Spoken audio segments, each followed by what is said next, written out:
Call the meeting to order. Commissioner LeBlanc, would you do the invocation? All right. God grant me the serenity to accept the things that I cannot change, the courage to change the things that I can, and the wisdom to make a difference. Pledge allegiance to the flag of the United States of America, and to the republic for which it stands, one nation under God, indivisible, with liberty and justice for all.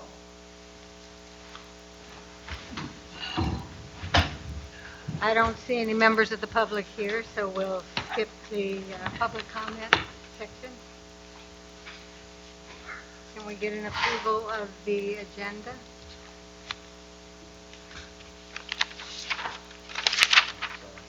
Come on, it's your job.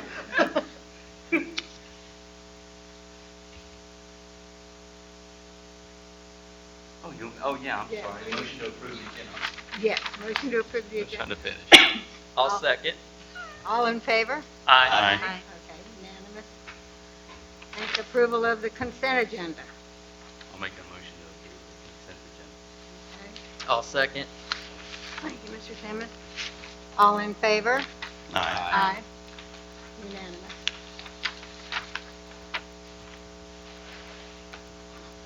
Dr. Shu, would Thank you. discuss our, About the legislation lobby for, we do spend several time, at least 4 times, and the agenda. And after the last meeting, board gave direction, contact with the proposer, Mr. Robert Hawk, and he willing to provide 6 months service, just cover the period of state legislation. So that also our budget is for this issue from October 1st to end of June, 6 months. The rate is the same, $4,000 per month. It's a state legislation started from November to March. So after the discussion with him, he really look at everything, scope of work, everything is fine. Finally, I made my decision, make the recommendation to board to accept the award, the RFP modification to Florida partners. So with 6 months and $4,000 per month. Then board authority, attorney, and the staff work on the contract, formal contract, bring back to the next meeting on the consent agenda. Because we have a contract, formal contract, just making some modification. And this thing will be done. We look at the current state issue we probably need it. I was very confused for several months. I have to look at it. so we need to vote on Yeah, I approving need a that? motion to Approve to- 6 months awarded to Florida partner, $4,000 per month for 6 months. Okay. And authority, staff, and attorney, work a contract, update all the contract, and bring it back to board for approval next meeting. Okay, so you want to table it till next meeting then? Now, so you first need to award the RFP, then we bring the contract. Contract will be under consent agenda because everything, language is same as last year. Okay. We open it up for discussion? Yes, absolutely. Okay. I think when this first came up, there was a lot of ambiguity. We were all confused as to what the heck Right. that legislation is going to say. And so, it kind of made sense to explore this option. Now we know it's going to be on the ballot and sort of roughly what it's going to look like. I don't know if there's a whole lot of influence another lobbyist in addition to the FMCA would have, as opposed to maybe just lobbying for people to vote against it, which probably isn't appropriate. So, as far as I'm concerned, I don't think he'd be a whole lot of help aside from what the FMCA already does, the issue is sort of tabled as a constitutional amendment at this point. It's on the Constitution. As far as funding goes, we sort of know what that's going to look like to a certain extent now, at least a more certain extent. So I think the issue's kind of moot now that it's sort of finalized. And we do have, obviously, the FMCA still lobbying for, funding and things of that nature. I'd love to hear anybody else's thoughts about it. Yeah, that's, that was my main concern about any kind of lobbying done to continue to tax us more, to go against something like that, especially with it being on the Constitution. Constitutional amendment now with the people. As far as anything else goes, yeah, we can still use all the help we can get to be able to find out about any kind of grants, any kind of, further things. Know what's coming down the pipeline. This is just strictly, it's normal business for any kind of, for anyone trying to get what they can get out of the state or whatever grants, but I just like the stipulation that it has, there's nothing to do with any kind of, either for or against whatever is being held on that Proposition 3. We shouldn't be spending taxpayers' money to be pushing something that's, or pushing against something that has to do with the property taxation. What are your thoughts, Gail? I don't know, I'm kind of reluctant not to have a seat at the table, and we. Yeah, not saying that. No, And it's a 6-month contract. Right. It's not for a year. it's not a huge investment, and I just wonder if we wouldn't be wise to continue down the path we were sort of looked like we were headed down, so. Well, yeah, You never know. I don't have a problem with, lobbying for whatever, normal lobbying Benefit. does. I'm just against lobbying, my money paying to lobby against me Right. for taxation on property, Yeah, that's a fair point. Definitely think we should, have some sort of seat at the table, as far as, hiring an additional loan, private lobbyist and Florida Partners, great people. They do a great job. So does the FMCA. And then if we do hire them, for 6 months, do we then continue down that path? I think the original path was, hey, let's explore retaining these people for, potential constitutional amendment backlash or potential funding backlash that may make things difficult. And I think we know what that's going to look like now. Continuing to have lobbying seats at the table through the FMCA. Do we need Florida Partners individually to go ahead and do the same thing? And then furthermore, do we continue with that adoption in the future? Yes, this is only 6 months, but for what purpose is it only 6 months? Dr. Falls, do you have any comments? I didn't have any prepared, but I think Dr. Shu does. Dr. Shu? Yeah, in February agenda, we're talking about career counting, part-time counting, some kind of ask service. Yeah, we try, he was suggesting he might be lobbying for state representative and senator, try to merge to our AMCD, provide more service. Currently, we have the capability to help our neighbor county and more efficient. Even the tax is going to down, even to pass, we can have more people pay little tax, provide service more efficient. Mm-hmm. That's the if before during the January meeting in Texas, in Tallahassee, we mentioned about this. That a broader issue in February involved, talking about this petitioner.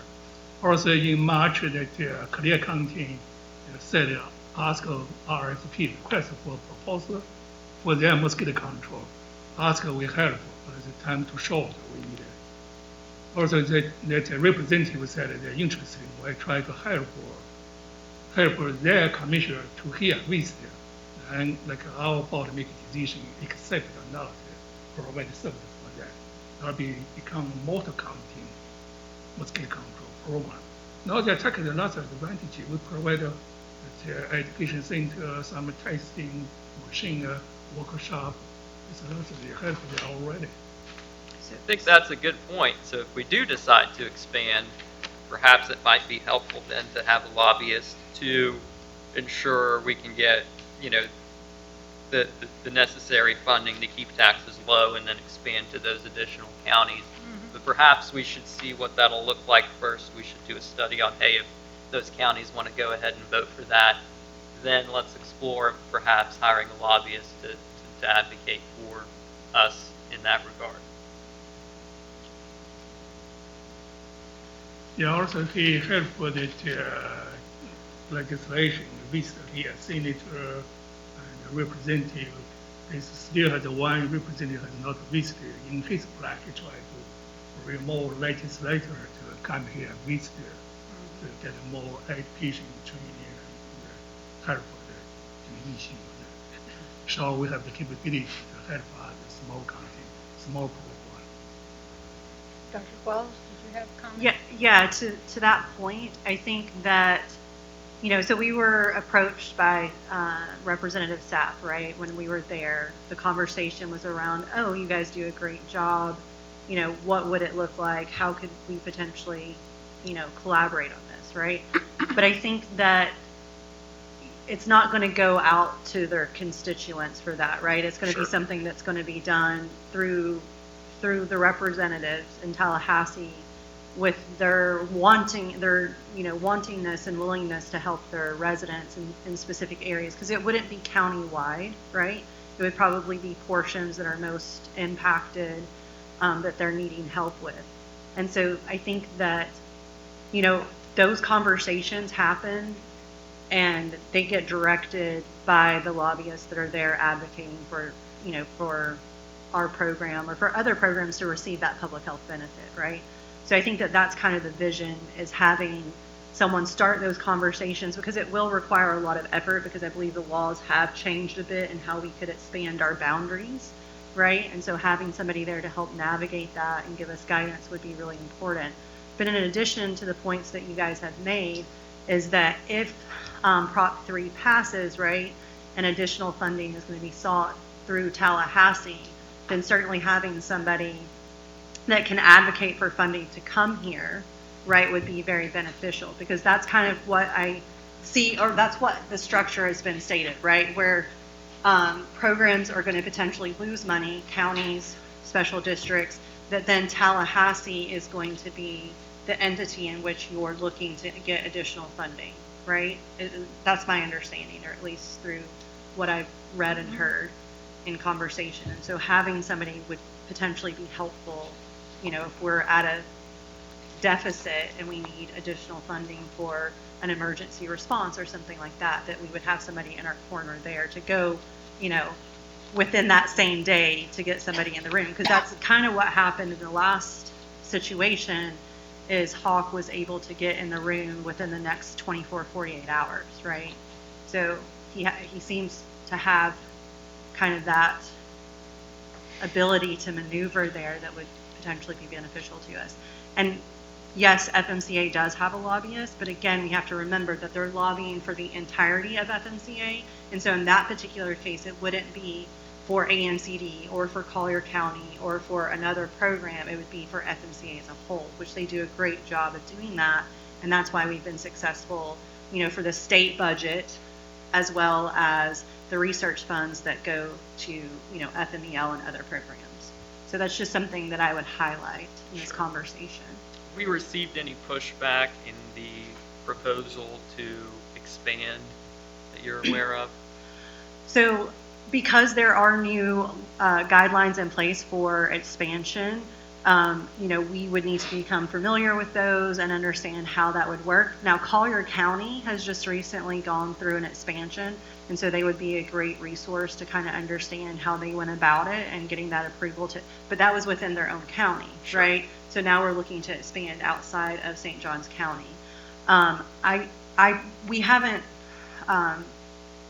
We haven't had any opposition to that in the sense, but there hasn't been a lot of conversations around that besides just with the legislators are representatives that have some interest and know the good work that we do here. Sure. We've certainly had conversations with other counties before, but those conversations happen and then you get busy and sometimes they fall off. But Okay. having somebody that could continue that conversation might be helpful as well.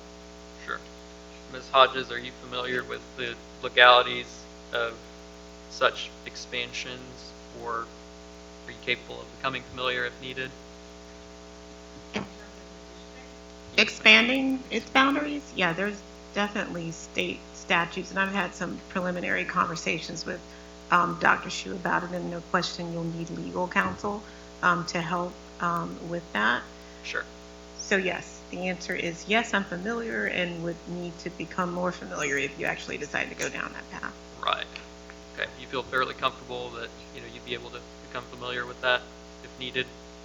I do, but just to be clear, the role that I would be playing would be strictly legal Right. and advising legal process. Sure. This is what you need to do. It certainly wouldn't be anything having to do with lobbying. No, Just to- not asking that Yeah. at all. But yes. Thanks. Actually, I'd just like to go ahead and make a motion then, Okay, for done with the discussion. yes. Well, unless someone else has something they want to add. Okay. Okay. So I'd like to make a motion then to approve the 6-month contract with Floridian Partner. Second the motion. Second, okay. All in favor? Aye. I am a no based on the reasons described. Okay. So, 4 yeses and a no. Ms. Landy. All right. Dr. Shu, Thank you. the performance. That's the need of vote. That's by last year, the new law requires that every year, October 1st, the new fiscal year, we have to publish, update our goal, objective, and measure. That's the update every year, a little bit different. Actually, next year, what's your plan? See, lots of things, just by regulation, for update our website. I need a motion, you need to approve this, then we October 1st update our website about our goal next year. They're not really changing too much here. Mostly the regular, following the regulation.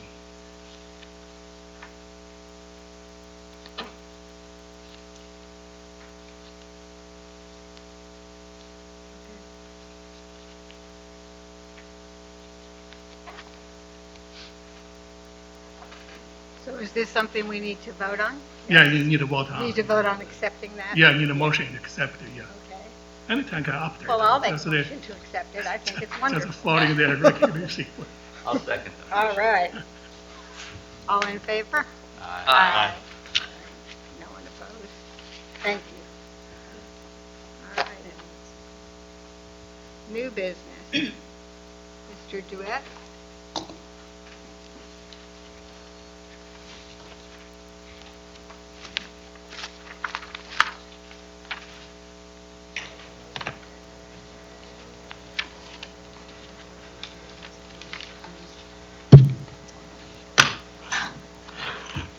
Good evening. Good evening.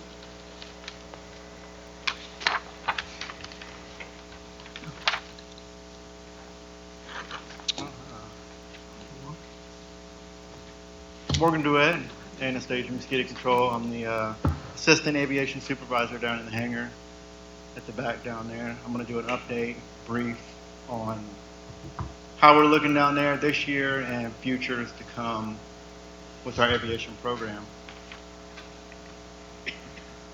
That's our hangar. We're in building 100 now at the front. I know y'all all been here. There's 100 there.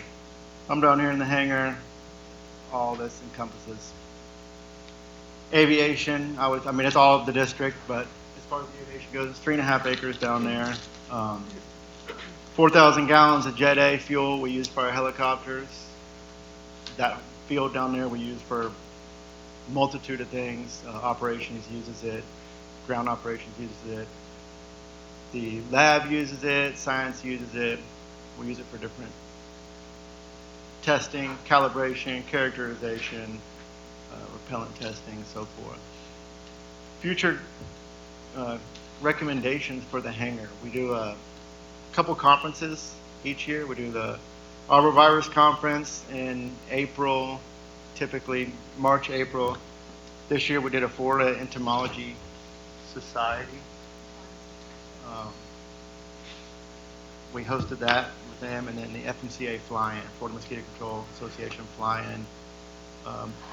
We had 13 helicopters land this year. Previous 3 years ago, we had 7, and then we had a C-130 at St. Augustine, flying to St. Augustine Airport. Air conditioning. Future would be air conditioning down there in the hangar, not just for the safety of the employees. It gets very hot. I don't know if you've been down there in the summertime, like right now. It's like 99 to 103 degrees. We have some fans down there, but it just moves that hot air around. Aviation, our group, this is our team. Sorry.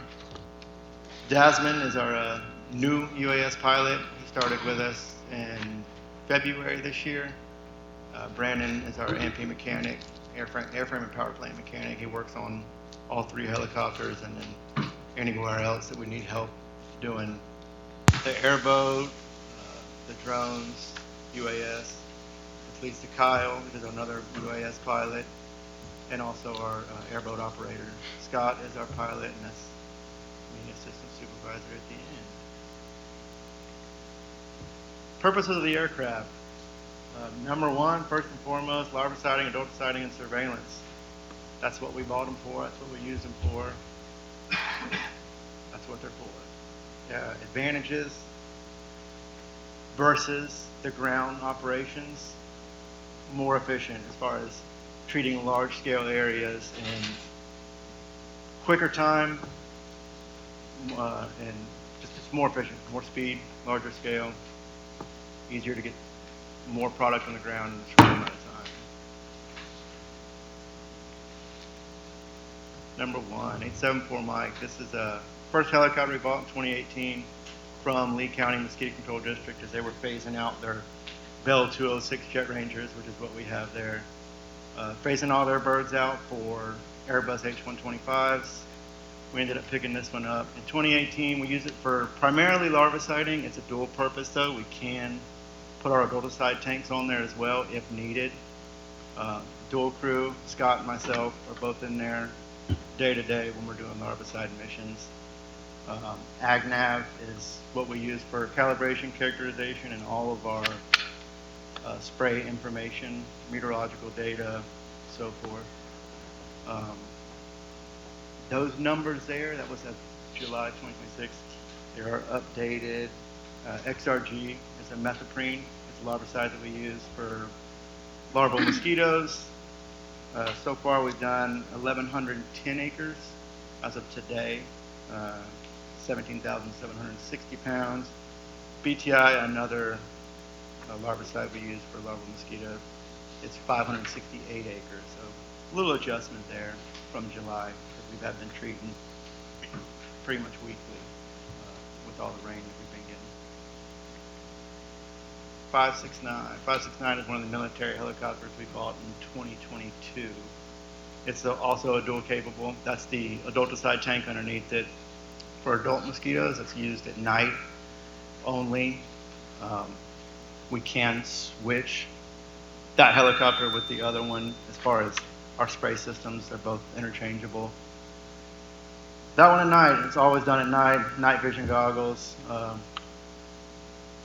Not that safety's always the highest risk for all helicopters and anything for that matter. That one takes extra precaution for the crew, all of our crew, and pilots flying at night, low level, it's dark. You can see, but you know where I'm going. dual crew, same, me and Scott are in there, AgNav, same program in there. That's why I say it's interchangeable. We can move one to the other. If one helicopter was down or needed some kind of maintenance work done, we switch that one over to this one, vice versa. 442, the other military helicopter we bought in 2022. As of right now, we use it for surveillance, training, and intern flights or visiting scientists, just to get a better scope of the county when they're here. Future for that one, I don't know if you can't really tell on any of these, but there's the high skids on those, both of those. Hard to tell. Is that one working? With the high skids on there, you can put the H-frame underneath. The H-frame holds either the hoppers, granular system, or the adulticide tank with the booms. 442, in the future, if we ever decided to go that route, we could always turn that into a dual-capable aircraft as well. Then we could use it, if needed, for adulticiding or larviciding to treat more areas, again, if needed, in a quicker amount of time. It's really kind of like an emergency situation where we throw 2 adulticide tanks on there and spray the county if we didn't have a contract company come, which we've had previously used before. And calibration for adulticiding, Dr. Farouk and Connor both do our characterization. Characterization is we're checking droplet size for our diaphragm. There's a photo to the left there of that's 569. It's early morning. Checking to make sure that our droplet size are within the parameters for the label. Label's the law. UAS. Oh, in the video. That's our UAS at Guana. That's Kyle there in the middle. That's our van. You'll see him. He's going to talk a lot about the UAS program as well. But we have 2 centralized science PV-40Xs that carry a maximum of 40 pounds of a granular. Both the XRG and BTI are typically what we're using. We use the UAS for smaller areas that the aircraft would not go to. Typical like 4 to 20 acres. It's a lot cheaper to go out and use the drone. 4 to 20 acres, even 4 to 50 acres, even more than that. I know we've done like 80 acres at a time. Instead of firing up the helicopter, burning the jet fuel, just for a 20-acre polygon is a little overkill, and that's where the UAS shine for sure. And it's obviously way quieter. So sometimes civilians like that. Citizens of St. Johns County, let me say. We also have a LiDAR mapper for it as well. We've used it. We used it a couple times so far. It's a very requires a lot of data, and we really don't have. Right now, we have Connor that does most of our LiDAR data work, and he's learning that as we speak. But it's kind of, if you know boats or fishing, let's say sonar, right? So, or bathymetry even. It's a bathymetry of the Earth is what LiDAR is doing, and it'll show low areas that are typically where the moisture would be at. So we've gone over, and again, Kyle will go over some of the stuff. We've gone over areas that we've always blanketed with the UAS.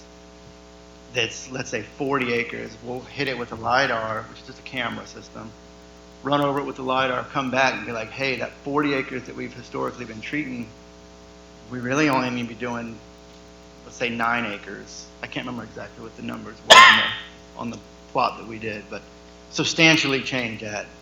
If you could do, the whole county or a lot of the places that we do, you're talking A big savings. very big. Yes, ma'am. And I'm pretty sure Kyle's going to talk about some LiDAR stuff later. There's our airboat. Airboat primarily is used in Guana. We do use it in the salt marsh throughout St. Johns County as well. When we can't get there with the helicopter, the airboat typically has a granular spray system mounted to the front of it right there. It's in the slick format, so it's just you see the engine, rear seat, front seat for passengers. There'll be a granular system on the front. We can load that up 120 pounds of granular, spray it out the side while somebody's driving the airboat. Here recently, we'll say like February this year, 2026, we started taking the drone with us. Kyle, myself, Jasmine, and now just Kyle and Jasmine. They'll take the drone with them on the front of the airboat. They'll pull up to a plot. We call them a flat on the intercoastal or iguana. And they'll take the drone off the airboat, fly the drone to the area that they're going to be treating, so there's no impact to the airboat being on the flat area, and you don't have to deal with alligators and snakes, Right. which is the biggest. Recovery trailer, we have a recovery trailer as well from the previous management. Got us a recovery trailer. You never know when you need one. It's a helicopter. I'd say it's like a car, but it's not. But don't want to run out of gas in that, I promise. But we got one. It's a huge life savings. You don't want to call a tow truck company to come pick up your $500,000 piece of equipment. So that's super beneficial when you need it. And also other people could use it too. I mean, St. Johns County Sheriff's Office ever needed help. They don't have one. I don't know how that works or if that's even legal, but we do have one. So if somebody else in the county needed to use it, could be used. So moving forward, our helicopters, both of the 442 and 569, our military helicopters, they were born in 1994, so they're getting older. Don't want to say old. Yeah. And 74 Mike is our 2003 is 2003 was when it was built.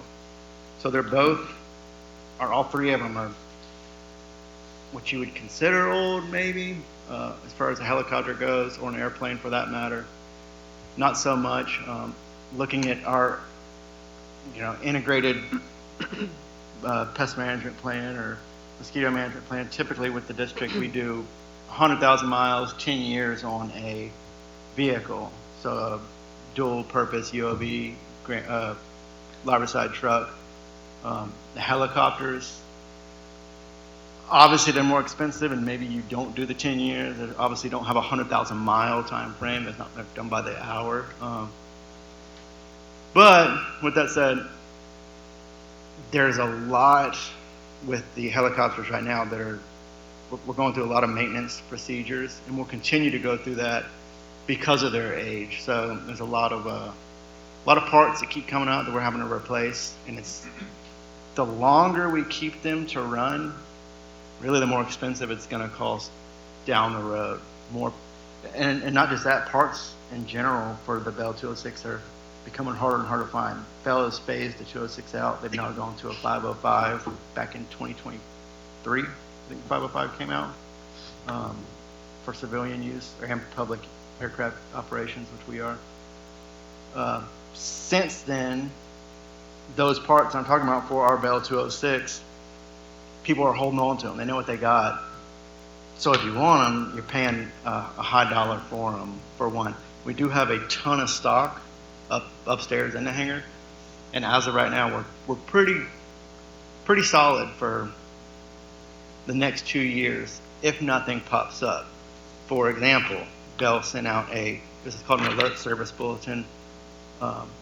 They sent it out last Monday. We have until no later than the 3rd of August 2029 to replace all the bonded drive shafts on 569 and 442, our military helicopters. Bell has found that those drive shafts start to disbond, is what happens. And so they want everybody that has these serial number, part numbers for these drive shafts to have them replaced by 2029. For example, Brandon, our mechanic, gave me this information, looked it up.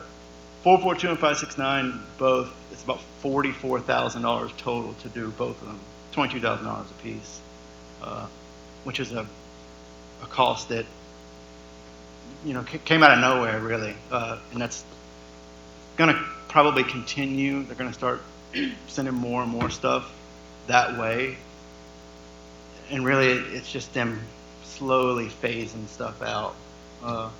they're not gonna have replacement parts for it. They don't, they're not gonna continue to make it. They have a new airframe, they're putting their money into the new airframe. They want everybody to eventually switch over to that airframe, right? So it's kind of like keeping an old car running for as long as you can. You can do it, but it's gonna keep costing and costing and costing. At what point do you think it becomes Not beneficial? Yeah. I don't know. That's a question for our mechanic, Brandon, really. We just, in 2025, we had a lot of major overhauls for all 3 helicopters. As far as engine parts go, compressor, gearbox, all the turbine section, most of that all went through last year in 2025. So engine-wise, we're pretty solid there. Obviously, the drive shaft issue is going to come up before 2009. Blades will always be around. We'll be able to get blades pretty much forever. But small parts, it's like different systems. So like hydraulic systems, bleed air, valve stuff.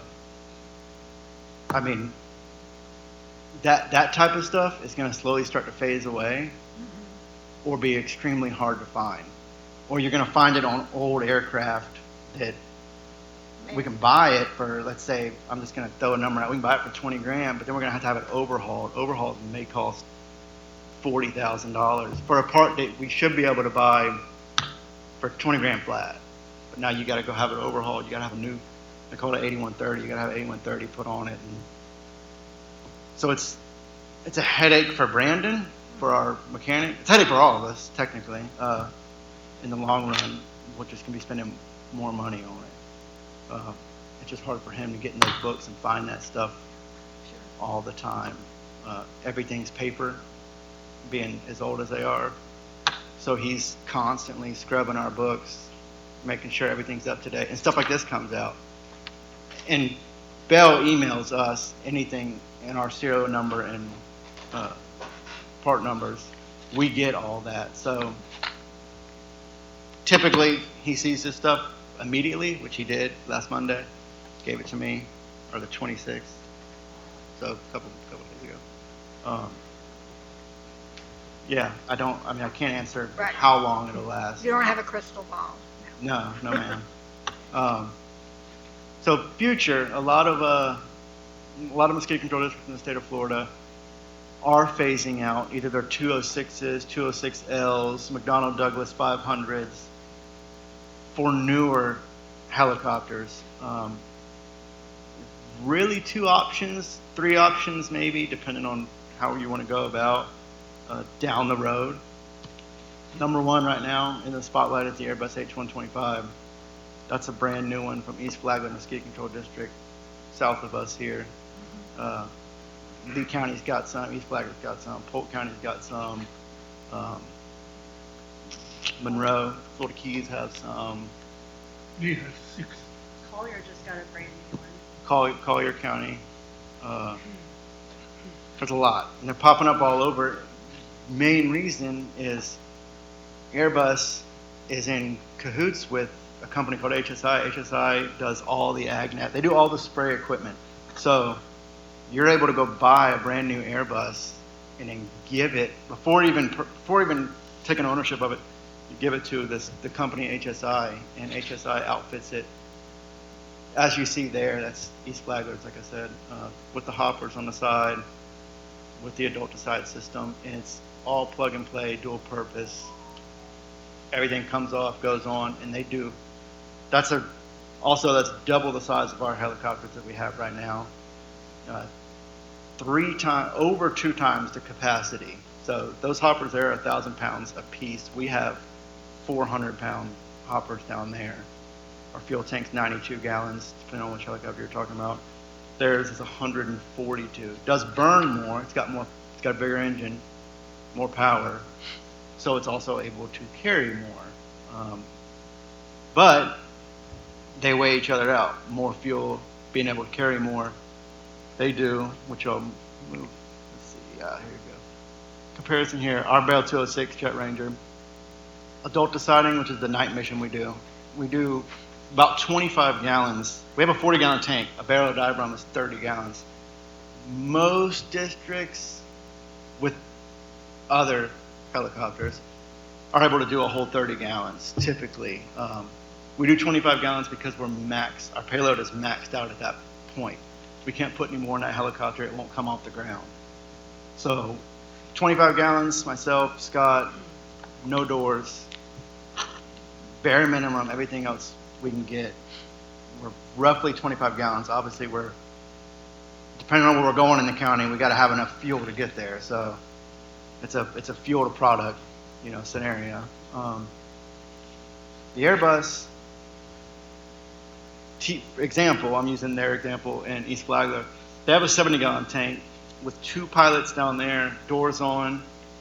They put 2 barrels of diaphragm, 60 gallons in their helicopter. They're doing double as much as us with a full load. They can load fuel all the way up, 2 barrels of diaphragm, and go do 12,000 acres within their county. On the other hand, us, like I said, we're doing 25 gallons every load, and it takes us, for the sake of argument, we'll say 2 hours, which is about what it takes for us to do, we'll say Flagler Estates, which is pretty far away. Farthest south you can go in St. Johns County, right?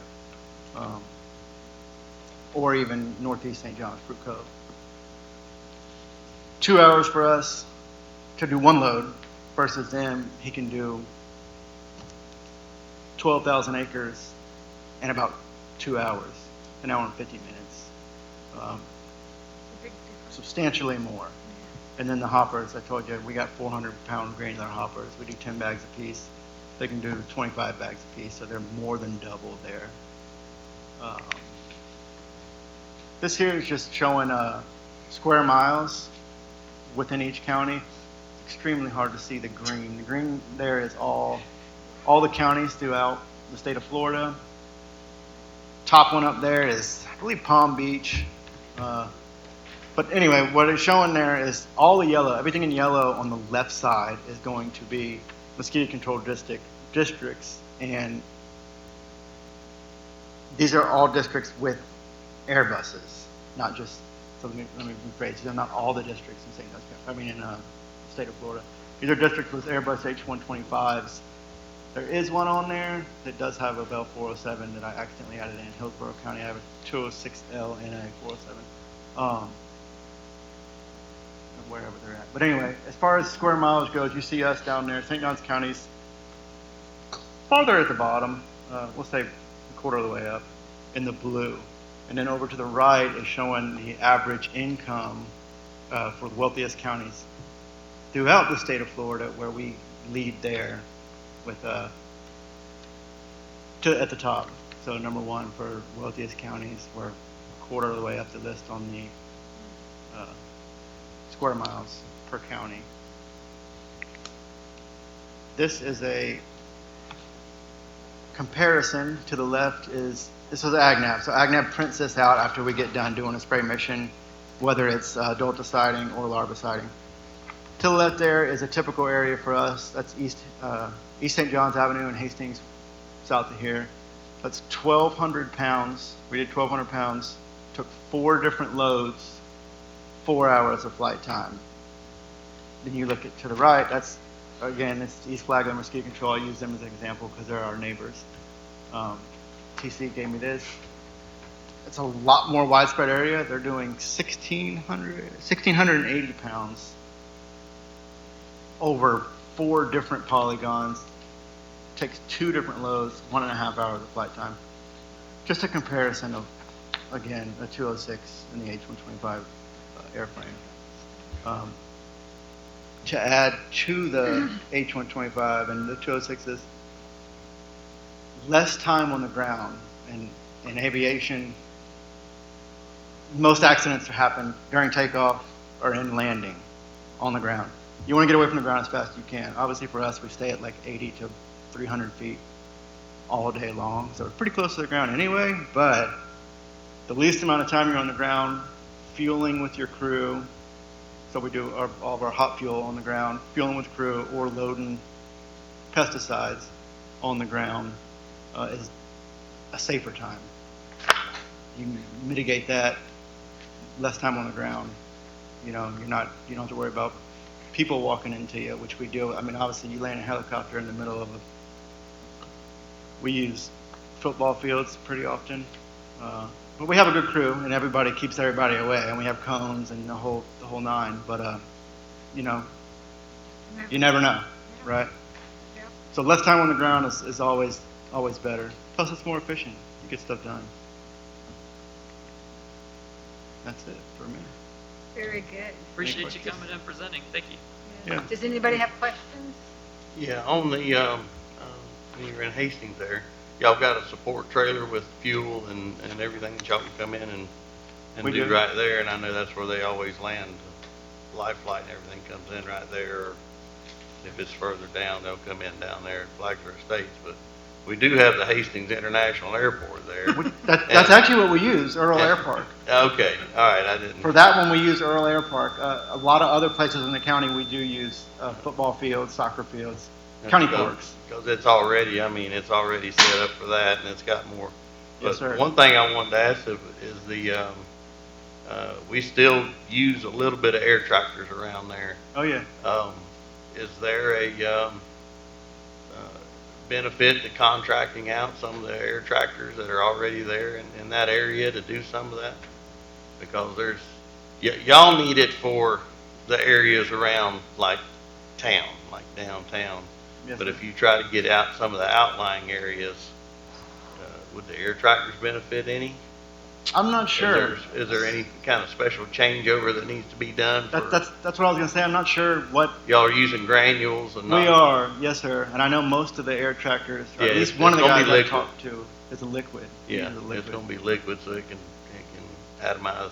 Yeah. But I would say them air tractors can hold a pretty good bit of load. Oh, yeah. And they can get, Yeah, they can they get move. they can get a pretty good coverage pretty quick too. Yes, sir.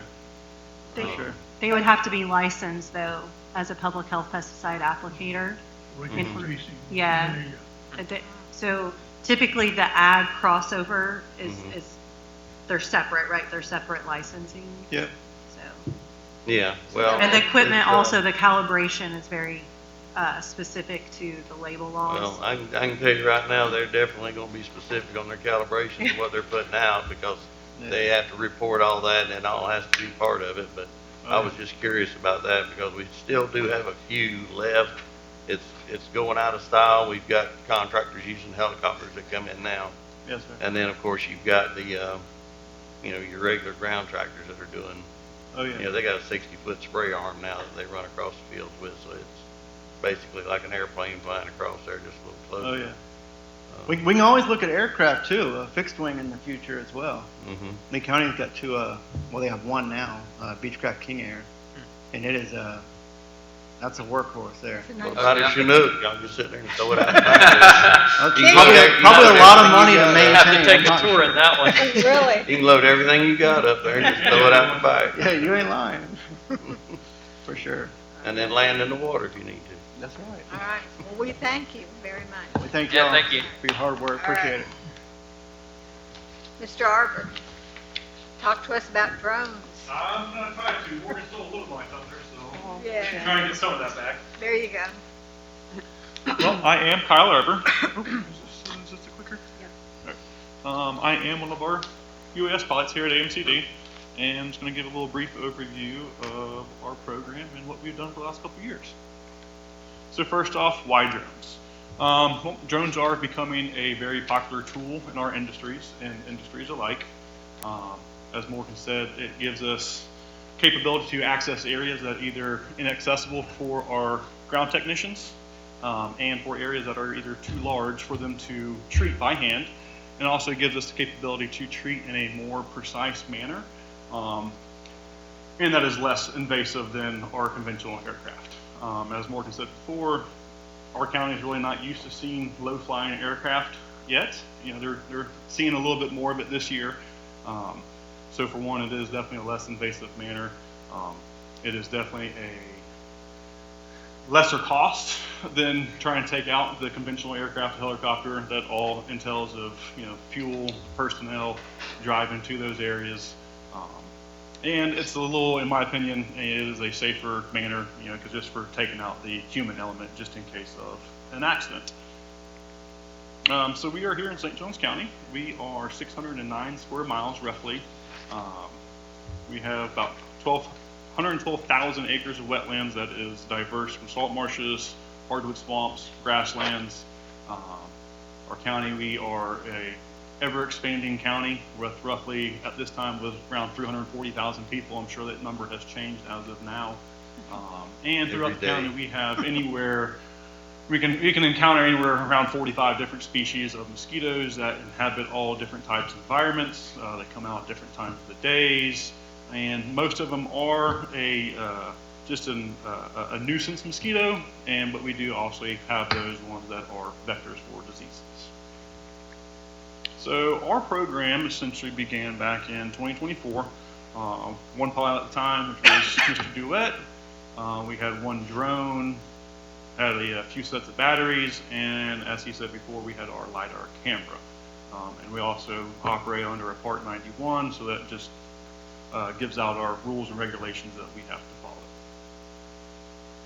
So with that, they had to get a way to transport all this material to and from all the sites when we leave the compound. So we purchased a dual axle trailer that housed our generators so that we would be able to charge all of our batteries on site and also charge or give us power to the AC, all the lights and different outlets that we would need out in the field to charge our computers or whatever it may be.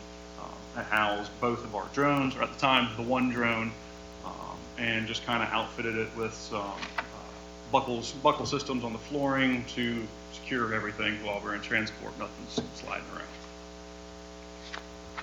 around.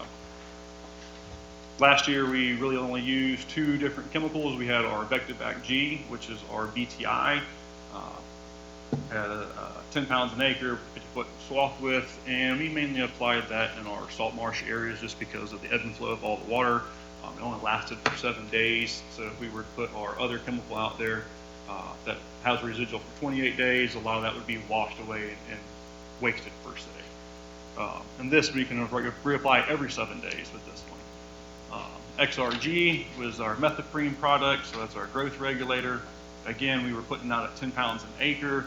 This we're getting a little more of a swath width because it's more uniform of a chemical. A little more abrasive on the equipment. We can do that as a pre-treatment. So if we go out to these areas that we know that are prone to flood, we can go treat that before the water gets there and becomes an issue. And like I said, this is every 28 days. We can only apply this once every 28 days. So our first mission came as Conch Island, which was a great success, but we also found out we had some obstacles that we had to overcome with just the equipment that we had at the time. We had put out 200 pounds, so we retreated 20 acres that day. But being on Conch Island, as you see in that picture on the left-hand side, it is very wet out there at times. And so with the gator that we had was a belt-driven gator. So going through higher water levels, the belt would slip and kind of had a little slippage and worried about getting stuck out there in some spots. And that's not a fun place to get out there and stuck in, especially when you have, tens, thousands of mosquitoes flying around you and swarming. But as one of our problematic areas for our salt marsh mosquitoes, they have quick flight over to the Davis Shores area and just are very problematic. So with that, we had some adversities that we had to overcome. So with that, we had our F-150 pulling around our trailer, which kind of became a hassle in itself, just trying to pull around that trailer throughout town, through these little neighborhoods, and/or we had to go off-road, because a lot of these areas were off the beaten path. And we had to have a large enough area for the equipment and the trailer to turn around. And one of the biggest adversaries that we had were the batteries. Batteries are not that great when it comes to flight time. Empty load, which we never fly empty because we always have chemicals, that's why we're out there, you would get about 9 minutes of flight time on average with one set of batteries. And that's roughly putting out 1 bag of chemicals, so only 40 pounds per flight. And recharge time was anywhere from, an hour to, hour and a half to 30 minutes. Are those batteries just for that? Are they made by that company? For They that? they outsourced it to another company, but they are strictly for that Okay, drone. so and they've that got drone it alone. captured as far as what batteries can go in there. Just only that one set of batteries that we could use. Yeah. They recommend not using any other batteries with that application. Have you looked into rebuilding or regenerating those batteries? That can be done. I have not, so I have no idea about that. Okay. Uh, I didn't know if the manufacturer would have something to say about that, if there's any kind of warranty on it, but. That I do not know, which I'm going You to bring can- up a little more towards the end of some other issues that have come about.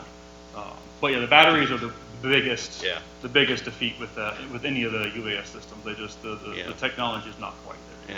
And they'll still short on you too. You'll have a new 100%. battery. They'll that's short swell. on They you. only have so many times they can use them and recharge them, which is one of our bigger problems that we experience with them. It sounds like you can cover a lot of land, but the major issue is flight time. 100%. Put a solar panel on it. So going into 2025, we had the introduction of myself as our second pilot. We made some changes to the transportation for going out to Conch Island. Really, we purchased a new side-by-side. We had purchased a second PV40. We purchased more batteries because at the time we were limited to, I think we only had 4 or 5 sets maybe then. So it is really limited to the amount of applications that we could do on any given time. And then we have to sit there and recharge. Are they lithium or gel? Lithium, Lithium? LiPo battery. Do they make a gel battery that would? I'm sure there is a company out there that makes them, but like I said, with our platform, they recommend that we only use that particular battery with Well, those that's drones. what I was thinking. Manufacturer has it captured, and they're only going to allow you to use that as far as. So that's something that we're definitely look into Warranty-wise. for the future, which is we'll bring up later. That technology is just like computers. It's just. Well, it's ever evolving. Yeah. It's becoming more prevalent, and it's only going to get better. And then, so with going through last year, that's when we started. Morgan kind of brought up, we started using the drone with the airboat. Made life a little easier, less invasive. We had a van on property, so we retrofitted it to our purposes. We put a cargo slide system in the back of it so we could put our drone on it, so we could slide that out instead of having to open the doors. I'm a pretty big dude trying to get in there and carry the thing out of there. Just was not working. We constructed a battery tray to house all of our batteries so they're not sliding around. Carpeted it, made it to where they were not getting any type of damage to them because they are very sensitive. And we purchased more batteries. And then, like I said, we purchased a new side-by-side. It was higher clearance, drive shaft driven, just more efficient all around. So these are some of the polygons that we would come across daily. We were anywhere from the salt marshes to within neighborhoods to your pine swamps to your grasslands. Primarily, we were focusing on a lot of our salt marsh areas surrounding our neighborhoods because the mosquitoes, when they hatch off, they are hatching off by the tens of thousands, if not hundreds of thousands, and they're just a major nuisance. So again, these are just some of the different environments that we would be in. We treat around a lot of the schools, a lot of the high schools, a lot of the elementaries, the ball fields, and in rural areas. A lot of the golf courses we were treating around. How long does it take you to get one of those done? It depends. So with 140 pound, if we're doing 10 pounds an acre, we can treat 4 acres at a time, and typically we can do that in about 3.5 minutes. Oh, wow. Just depending on the application speed that we had. Then the you drone got to set charge to. the battery for an hour. Yeah, so like again, the batteries, we were essentially Yeah. doing one set of batteries per bag. If Got we it. were on a close environment, to our polygon, we could get about 2 bags out of the set of batteries. But if we had a longer ferry time, we were really just putting out 40 pounds Okay. per set of batteries. Y'all about bored to death out there. It's fun. I mean, you're playing with the big toy, so Take the side-by-side out there. it makes for fun days, especially on the airboat. Mention the airboat and the Honda, with the marshy areas? Have y'all looked into the Argos or the Marsh Master? We used to have like an Argo back in the day. That just, I don't think it was before my time, but before I got here. No, they're much better now. They still got some around, but they do have them large enough they have track systems on them. Of course, they float. They got enclosed cabs on them. They've got, Yeah. something like that you go in. But the Marsh Master would be a little bit bigger. It's a little lighter. It's got pontoons. It floats. It would go anywhere out there without leaving. Argo's still going to leave a little bit of a rut, but Marsh Master will float over top of that and allow you to go just about anywhere. For the most part, the only salt marsh area that we really use for the airboat it would be the Guana area. Okay, so you don't have a whole lot that you have. No, and with using, now that we have our air program, we're treating with the helicopters now, and if they can't make it out, then they'll still take the airboat out, and it's just much easier using the drone now, having that capability. Dr. Quells, did you have something? No? Okay. So last year we also took part of a 21-week field study testing the efficacy at spraying different flight altitudes. So we had 3 test sites. One was a control, one was for BTI, and one was for XRG. And throughout that time we were collecting weekly trapping adults to see the influx if we had a reduction or if we had an increase weekly.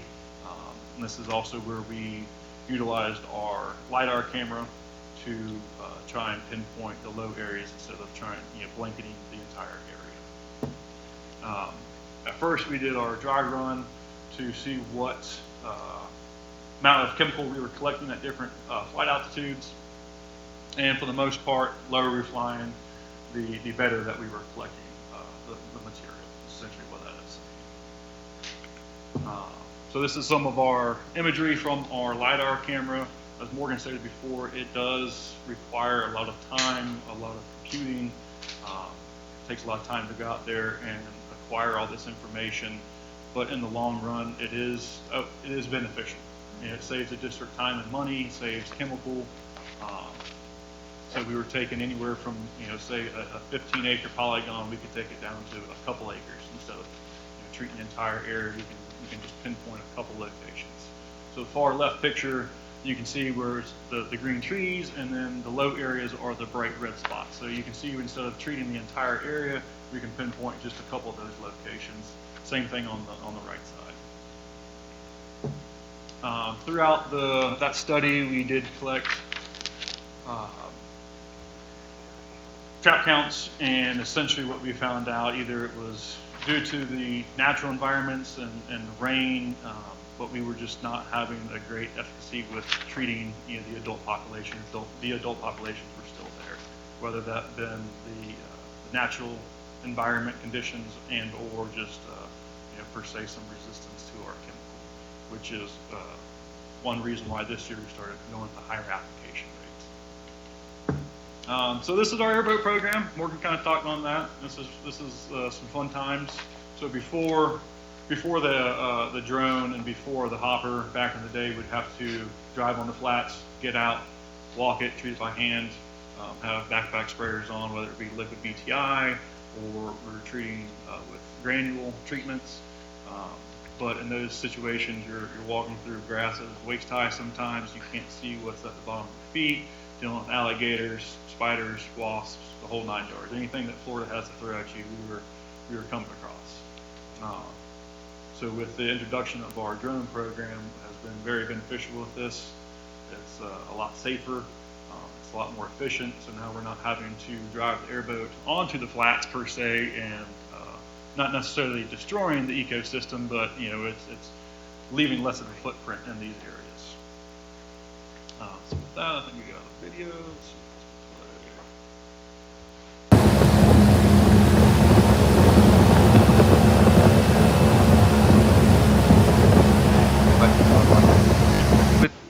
Do you actually fly the drone, or is it programmed?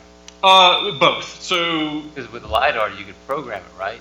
so it goes both hand in hand with that. So when we fly the drone, it is pre-programmed into the controller. So essentially, you get to get there, you get to create the polygon, whether you draw it on the controller itself Or Oh, you do now- it on site? We do it on Oh, site. you do, okay. Or, when we get there, we have the capability now to fly the drone beforehand, collect our data points, and it saves to the controller. So before that we had that capability, we would have to sit there and draw out the polygon every single time we'd get to each location.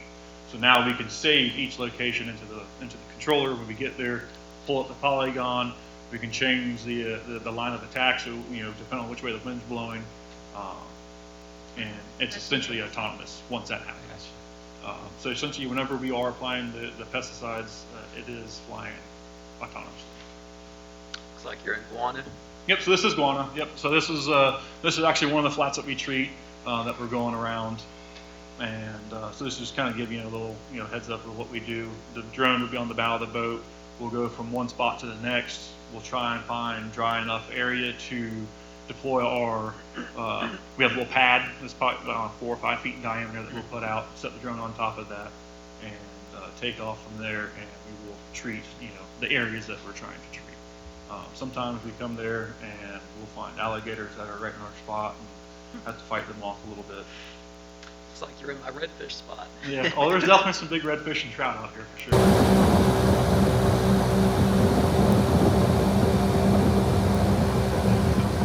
The drone on the bow of the boat, caught the drone out, fresh batteries on it, so get a cut the button off the boat.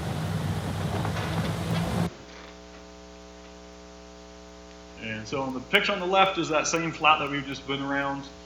There's our little helipad that we set it on, and if you can see right above the drone is one of our technicians that we took out with us. He's like, "Hey, can I go out there and walk in the flat?" We're like, "Yeah, absolutely, knock yourself out." So he went out there and was doing some dipping and found some larvae, found a bunch of adults, and this next video. Pay attention.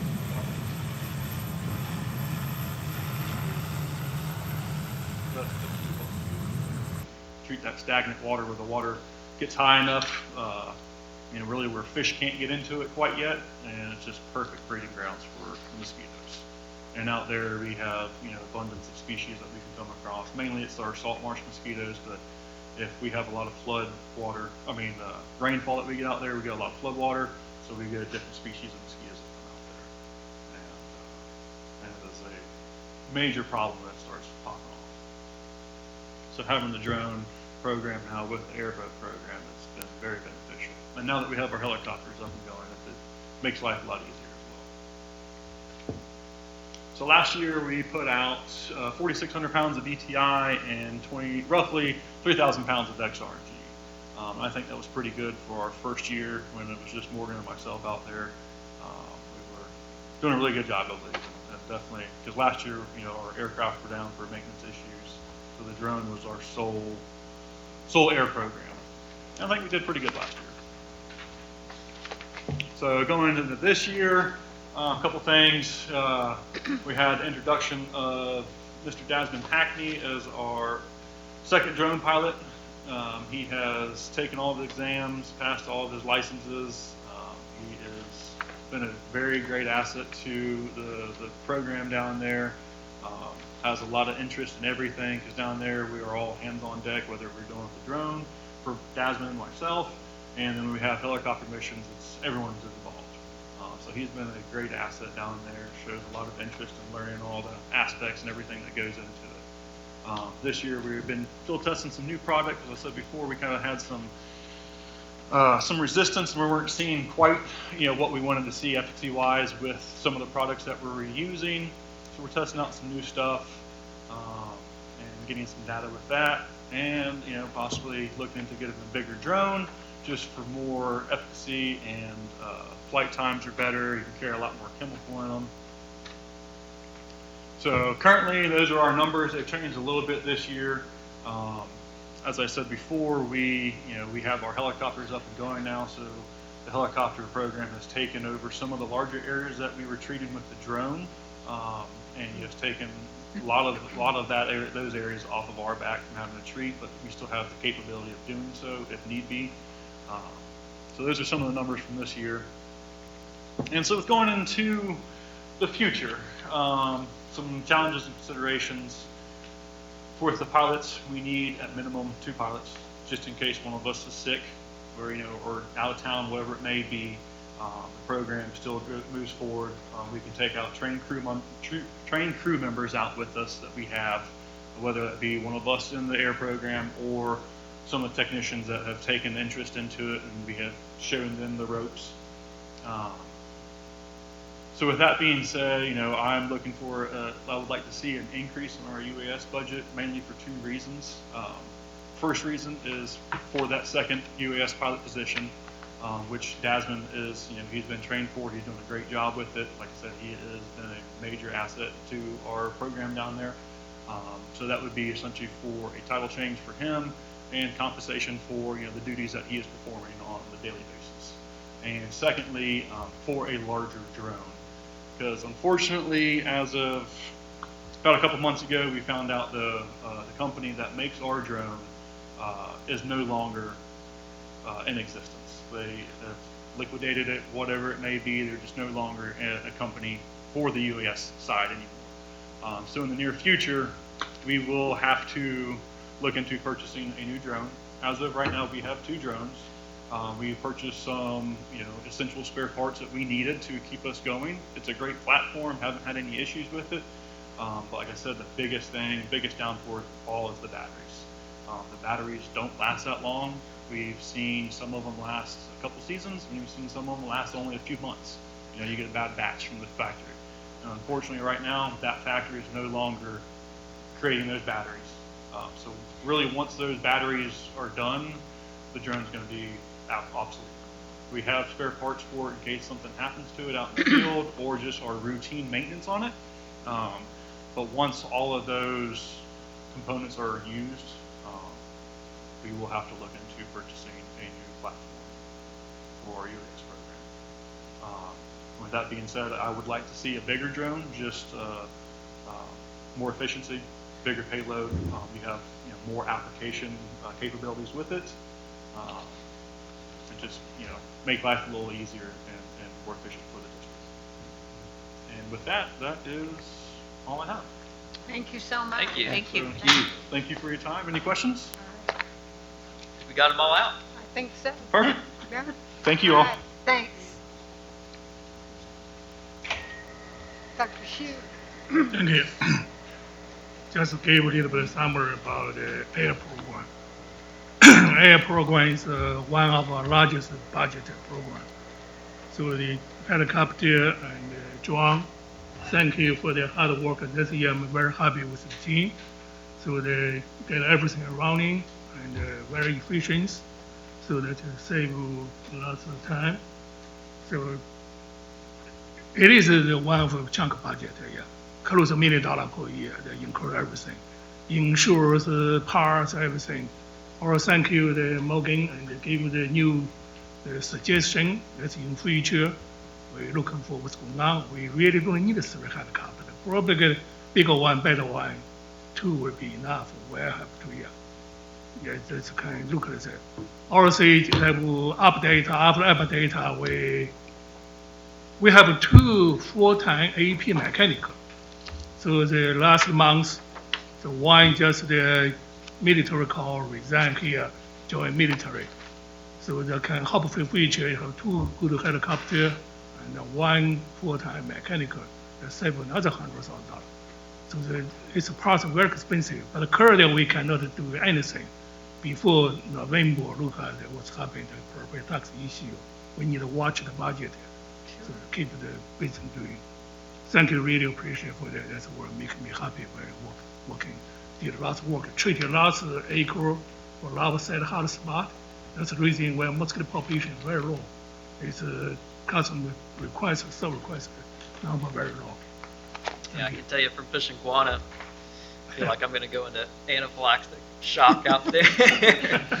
It's a human buffet whenever you go out there.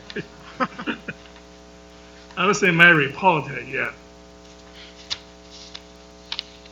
First, July 13 to 15, we host the Florida Entomology Society 108 annual meeting. So they have 132 registration. So the majority is professor and graduate student. So over 80% of the first-time visitors, that's all from the state, including the State Department of Agriculture. So AMCD organized one SAT symposium and 8 staff gave presentation. The meeting was successful. We received lots of positive response, especially our education center. Everybody very impressed with the education center.